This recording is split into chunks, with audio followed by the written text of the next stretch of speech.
හරි. අපි ඊළඟට තියෙන්නේ මෙතන add draft, list draft, add quotation, list quotation වගේ දේවල් අපි මේවා පස්සේ කතා කරනවා. අපිට training එක වෙලාවේදී කියලා දෙනවා. sell return එක කියන්නේ අපිට item එක sell කරාට පස්සේ නැවතත් ඒකට අපි return આવොත් අපිට ඒක return කරගන්න option එක තමයි sell return එක කියන්නේ.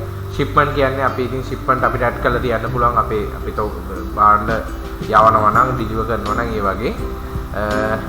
discount කියන option එකක් තියෙනවා. ඒකෙන් අපිට item එක add කරලා තියාගන්න. item වල discount add කරලා තියන්න. ඒකට bill කරන වෙලාවේ discount දාන්න නැහැ. auto discount එක ගන්නවා. ඒ වගේ.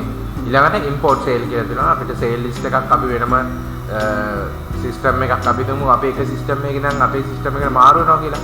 ඒ වෙලාවේදී අපිට පුළුවන් කලින් system එකේ sale report එක අරගෙන අපේ system එකට ඕන විදියට format එක හදලා අපිට පුළුවන් ඒක අපේ system එකට enter කරගන්න. එතකොට ඒ කලින් reports ටිකත් ඔක්කොම generate වෙලාම එනවා. ඔක තමයි sale කියන list එකේ අපිට සාමාන්‍යයෙන් කරන්න තියෙන්නේ. ඊළඟට අපේ තියෙන stock transfer, stock adjustment ඒ වගේ option මේවා branch wise යනකොට තමයි උමනා වෙන්නේ. ඒකෙන් මේක දැන්ට කතා කරන්නේ.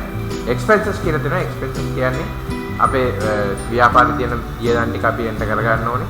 මෙතන list expenses කියලා තියෙනවා. ඒකෙන් අපි expenses list එක තමයි අපි enter කරගන්නේ. ඊළඟට add expenses කියලා තියෙනවා. add expenses එකෙන් අපි බලමු කොහොමද expenses එක enter කරගන්නේ කියලා. ඊට කලින් expenses category ටික අපි enter කරගෙන ඉන්න ඕනේ. expenses category කියන්නේ අපේ ව්‍යාපාරයේ තියෙන වියදම් වර්ග.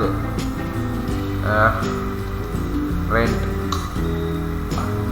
මම උදාහරණයක් විදිහට වියදම් වර්ග දෙක තුනක් දාන්න. salary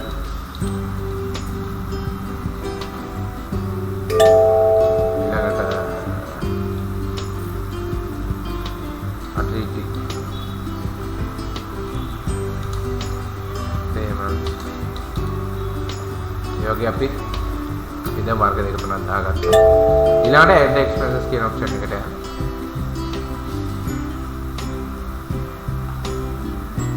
add expenses කියන එකේ අපි location එක select කරලා දෙන්න ඕනේ. expenses category එක අපි දෙන්න අපි තුන් rent එක කියලා. sub category අවශ්‍ය නැහැ. reference number එකකුත් අපි MD තිබ්බොත් auto generate කරලා දෙනවා. expenses එක කරපු date එක අපි දා ගන්න ඕනේ. expenses for කියලා දෙනවා. මේක අපිට අවශ්‍ය වෙන්නේ rent එක වගේ වියදමකදී අපි පඩි salary කියන වියදමකදී අපි කාටද මේ පඩිය ගෙවුවේ කියන එක අපි මෙතනින් දෙන්න ඕනේ. ඊළඟට මෙතනදී expenses for contact කියන්නේ අපි හිතමුකෝ අපේ customer කෙනෙක් හරි supplier කෙනෙක් ඉඳ අපිට වියදමක් කරන්න ඕන නම් අපි ඒක මෙතනින් enter කරලා කවුරු මොන supplierද මොන customer වෙනුවෙන්ද අපි ඒක කරේ කියලා මෙතනින් enter කරගන්න ඕනේ. attach document කියන්නේ අපි හිතමුකෝ අපේ rent එක ගෙවුවට අපි receipt එකක් දෙනවා නම් අපිට receipt එක attach කරලා තියන්න පුළුවන්. අපි CEB electricity bill එකක් හරි water bill එකක් හරි ගෙවනකොට අපිට ඒකේ receipt එක මෙතන attach කරලා තියන්න පුළුවන්. scan කරලා ඒ වගේ option එක. ඊළඟට applicable tax එක අපි ගන්න නැහැ. tax අපි වෙනම ගෙවන්නේ නැති නිසා total amount එකට අපි දා ගන්නවා. අපි තුමු ලක්ෂයක් අපි rent එක ගෙවනවා නම් ලක්ෂය කියලා දා ගන්නවා. ඊළඟට expenses note එක කියන තැනට අපි කොහොමද මේකද්ද මේ ගෙවපු මොන මාසෙකටද ඒ වගේ අපිට අමතර ඩීටේල් එකක් මෙතනින් දා ගන්න පුළුවන්. මේ ටික දෙකම අපි දාන්නේ මේක රීෆන්ඩ් එකක් නෙවෙයි නිසා රීෆන්ඩ් එකක් නම් ඒ කියන්නේ අපිට මොකක් හරි item එකක් return වෙලා අපි ගෙවපු එකක් නම් අපිට රීෆන්ඩ් කියන එක දා ගන්න ඕනේ. මේකත් අපි දාගන්නේ අපි කෑෂ් එවෙලම ගෙවන නිසා. මොකද අපි දවස් ගණන් තියාගන්න නැතුව අපි එවෙලම ගෙවන එක නම් මෙතනින් තියාගන්නේ මේක අපි දාන්නේ. ඊළඟට මෙතන අපි ලක්ෂයක් නම් අපේ total amount එක අපි කීයද මෙතනින් ගෙව්වේ කියන එක. ඒ කියන්නේ අපි ලක්ෂෙම ගෙවුවද නැත්නම් අපි භාගයක් ගෙවුවද ඒක මෙතනින් දා ගන්නවා. නැත්නම් අපි check එකක් කරා ගෙවුවද ඒ ටික අපි payment method එක මෙතනින් අපි enter කරගන්න ඕනේ. ඊට පස්සේ save කරගන්න තියෙනවා. සාමාන්‍ය expenses එකක් දාගන්න එහෙමයි. එතකොට අපේ expense එක මේ list expenses වලට වැටෙනවා.